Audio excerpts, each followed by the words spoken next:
Hello મિત્રો, કેમ છો બધાય? મજામાં ને? અહીં સવારના બધાને જય માતાજી. અને જો વાડીએ આવી ગઈશું ને જો કામ કરી નાખ્યું. થોડીક વાર ફ્રી થઈ તો વિચાર કર્યો એક વિડીયો બનાવો. મારા મનમાં એક વિચાર આવ્યો કે આપણે હંમેશા સંગત છે ને સારા માણસની જ કરવી જોઈએ. તમને એક ઉદાહરણ આપું ને તો જો આ ફૂલ છે ને દેખાય જો એ હંમેશા સુગંધ જ આપે, અને એના ઉપરથી હવા પણ પસાર થાય ને તો એ પણ સુગંધી બની જાય.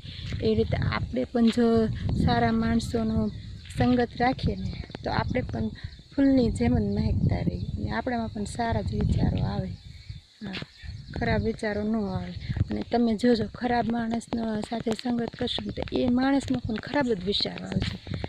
સારા માણસની જ સંગત રાખવી જરૂરી છે. આપણે પણ આ ફૂલોની જેમ મહેકતા રહીએ. સારું તો જય માતાજી, આવજો. જય